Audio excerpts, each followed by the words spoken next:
Når vi skal få ned Norges nasjonale utslipp frem mot 2030, og når vi skal videre mot lavutslippssamfunnet i 2050, så samspillet mellom energi- og klimapolitikk helt avgjørende.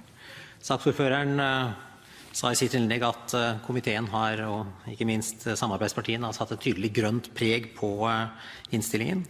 Det all grunn til å gratulere med godt arbeid fra både saksordfører og komité i den sammenheng. Energipolitikken må bygge opp under de klimapolitiske målsettingene og en av Norges fremste ressurser for å nå klimamålene. Vi ser at verdens energisystemer i endring. Kostnadsfallet på fornybar teknologi, teknologisk utvikling som legger til rette for smartere energisystemer, betyr at vi i fremtiden kan ha en utslippsfri energiforsyning. Vi har fra norsk side et fantastisk utgangspunkt med våre vannkraftressurser. Regjeringen vil legge til rette for lønnsom produksjon av fornybar energi i Norge, samtidig som vi ivaretar naturverdier på en god måte. Utbyggingen av fornybar energi skal skje kontrollert, og utbyggingen skal gjøres med minst mulig negative konsekvenser for miljøet. Derfor er jeg glad for flere viktige og gode tiltak i konsesjonssystemet som skal styrke denne balansen. Vi skal bidra til overgangen i Europa og globalt. Vi skal eksportere ren kraft, vi skal eksportere produkter produsert med ren kraft, og vi skal bidra til teknologiutviklingen på fornybarområdet. Det derfor viktig at det en støtteordning til demonstrasjonsprosjekt for flytende havvind og andre former for havbasert fornybar teknologi. Transport den største utslippskilden i Norge.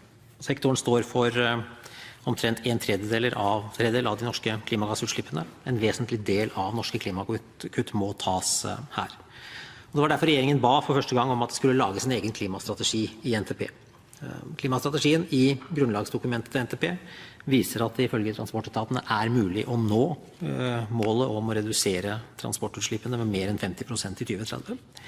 I min klimapolitiske redegjørelse for Stortinget så informerte jeg om at transportetatenes klimainnspill ville være et viktig bidrag i NTP-prosessen. Flertallet med sitt forslag ved behandling av energimeldingen om måltall for biler viser utålmodighet og viser vei her.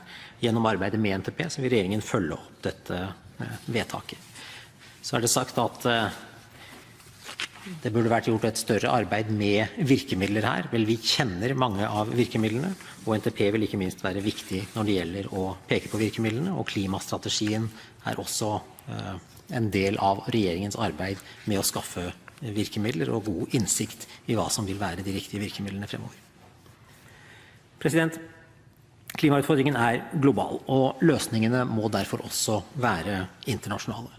EU og Norge har som utgangspunkt at gjennomføring av klimatiltak ses som ledd i en langsiktig omstilling til lavutslippssamfunnet.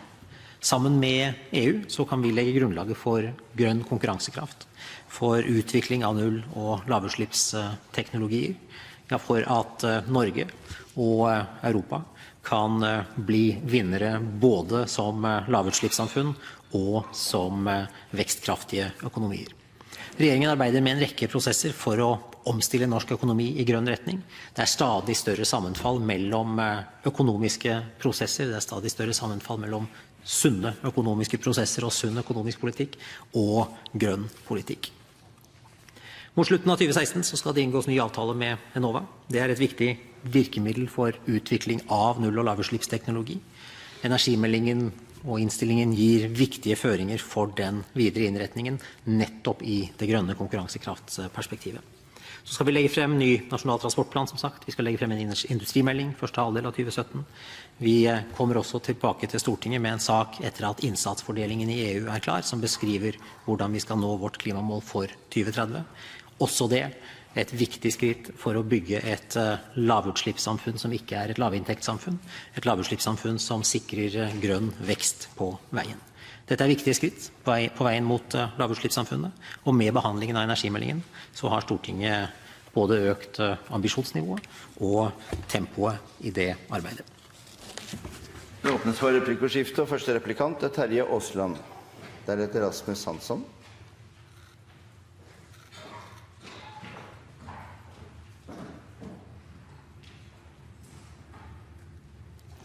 Aasland. Takk for det, president. Det grønne preget på innstillingen, det kan godt diskutere grunnlaget for. Jeg skal ikke velge å gjøre det. Jeg skal spørre forholdsvis konkret klima- og miljøministeren på noe av det han var innom. Han sa nemlig at en vesentlig reduksjon av klimagassutslippene må komme eller tas i transportsektoren. Og så sa han videre, man kjenner allerede mange av virkemidlene. Med basis i transportetatenes anbefalinger, hvilke virkemidler det statsråden vil anbefale for at målet om nullutslipp skal kunne bli en realitet i 2025? Statsråd Helgesen. Energiministeren og jeg har samme frisør, men utover det så det også en del som skiller oss. Vi vet mange av virkemidlene fordi vi vet at en del virkemidler vi har allerede funker. Elbilordningen et av eksemplene på det. 2020-målene for utslippskrav fra nybilparken når vi antagelig neste år. Så vet vi at det skjer mye spennende på biodrivstoff. Transportetaten har basert seg kanskje i overkant på biodrivstoff i sin klimastrategi. Vi tror at det flere teknologier som vil muliggjøre nullutslipp og visjonen for 2025. Så har vi et styrket Enova som følge av denne behandlingen av energimeldingen. Og vi vet at vi arbeider med et grønt skatteskift. Det skal bli dyrere å forurense. Det betyr også i bilparken. Og det alle virkemidler som vil bidra til å nå disse målene. Ja, klima- og miljøministeren sa vel egentlig stikkordet, det må bli dyrere å forurense.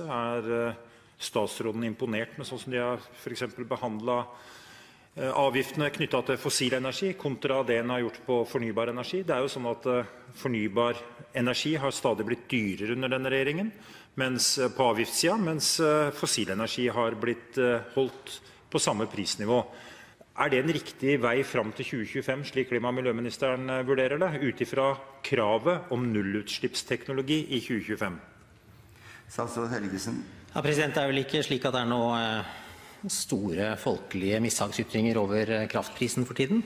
Vi legger opp til, og det har vi klare formuleringer om med våre samarbeidspartier, at vi skal gjennom et grønt skatteskift.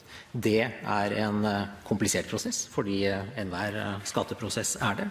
Men at prinsippet om at forurenseren betaler, og at mer forurensning skal være dyrere enn mindre forurensning, det skal ligge til grunn, og at det kommer til å bli et viktigere prinsipp i årene som kommer, opp mot 2025, opp mot 2030. Det jeg ikke i tvil om. Samtidig vil vi få i EUs kvotesystem over tid økte priser, som også vil bidra til den samme dynamikken. Neste replikant Rasmus Hansson, deretter Ola Elvestuen.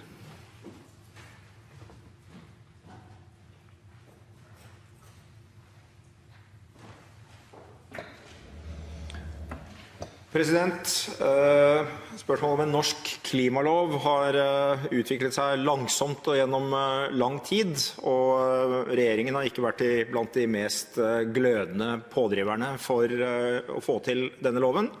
Det ble et vedtak i Stortinget om en relativt rund formulering, og siden har forståelsen av nytten av en klimalov, har jeg inntrykk av, økt hos mange aktører, og nå har vi altså fått et vedtak, vi får det i kveld, om en ytterligere klargjøring av hvilke krav en klimalov skal inneholde og hvordan den skal fungere. Kan statsråden for det første bekrefte at han tar inn over seg de nye og klarere føringene på hvordan en klimalov skal utformes, og kan statsråden nå gi et tidspunkt for når en klimalov vil bli lagt fram for Stortinget? Statsråd Helgesen. Ja, til det siste spørsmålet så kan jeg ikke nå gi noen tidsplan. Det slik at vi arbeider etter den tidsfristen Stortinget har satt om at loven skal kunne behandles i inneværende stortingsperiode. Men det også viktig å ha klart for seg at dette et komplisert arbeid. Lovgivningsmessig så dette en nyskapning i norsk rett. Vi har ikke, og i norsk lovgivningspraksis og forvaltningspraksis.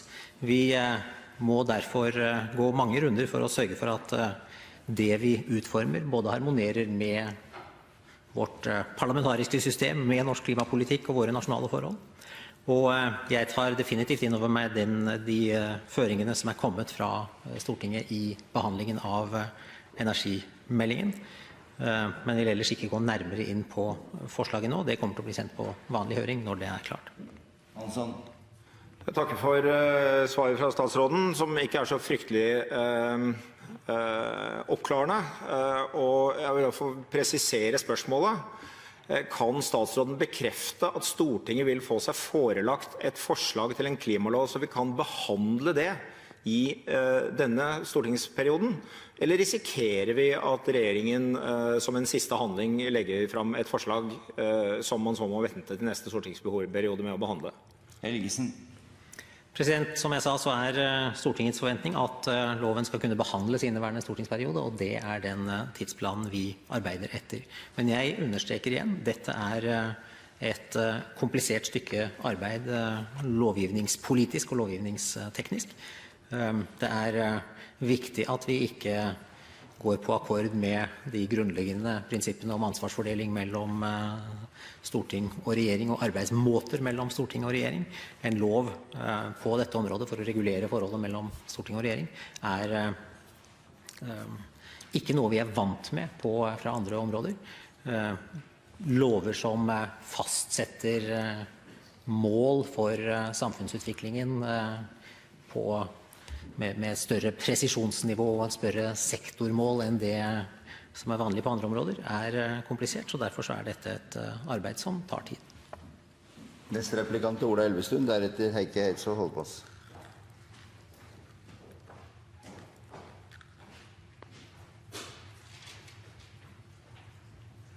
Elvestuen. Ja, president.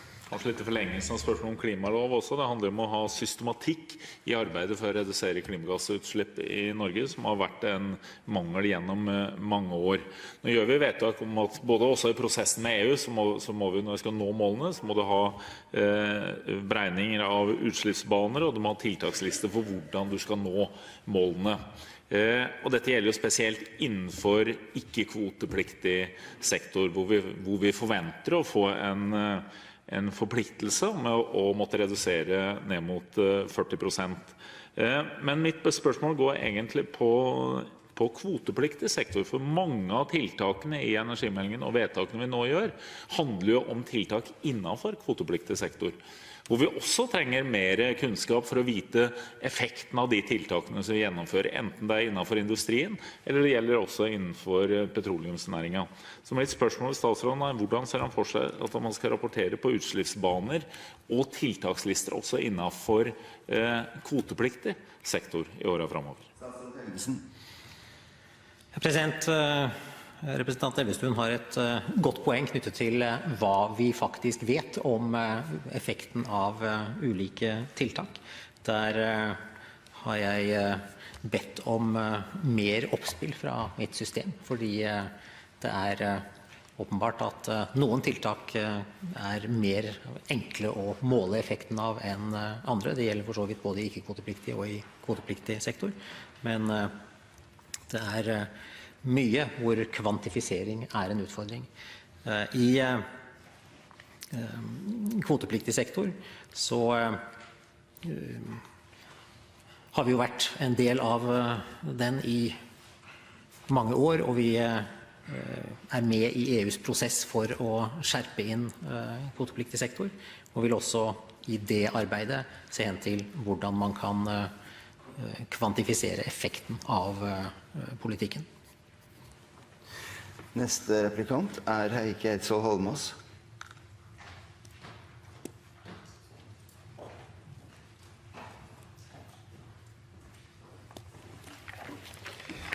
Et av forslagene, eller et av de premissene som ligger fra fagetatenes innspill til Nasjonal transportplan, det refererer jeg tidligere, jeg refererer det igjen. Offentlige etater skal i størst mulig grad benytte biodrivstoff, lav- og nullutslippsteknologi i egne og innleide kjøretøy og fartøy. Dette ikke et forslag om noe som skal skje en eller annen gang i 2030, det noe som skal skje nå, som innspillet fra fagetatene. Nå har akkurat Stortinget vedtatt et ny lov etter forslag fra regjeringen om at man skal fra offentlig side stille miljøkrav. Men i dag så avviser et flertall på Stortinget, SV, Miljøpartiet De Grønne sitt forslag om at offentlige innkjøp fra transportsektoren skal være nullutslipp. Og derfor det fører meg over til å stille følgende spørsmål til statsråden. Kommer statsråden og regjeringen til å følge opp det som ligger fra fagetatene? For det handler ikke om transport, det handler ikke om transportplan og utbygging, men det handler om regler som kan gjennomføres etter den nye loven med en gang. Og når vil eventuelt det skje? Statsråd Helgesen. Når det gjelder lov om offentlig innkjøp, så vår tilnærming at de enkelte offentlige myndigheter skal ha en kort fortalt grønn plan for sine innkjøp. Det viktig å ikke detaljstyre myndighetene for mye, men la dem få lov til å lage sine planer basert på de overordnede kravene.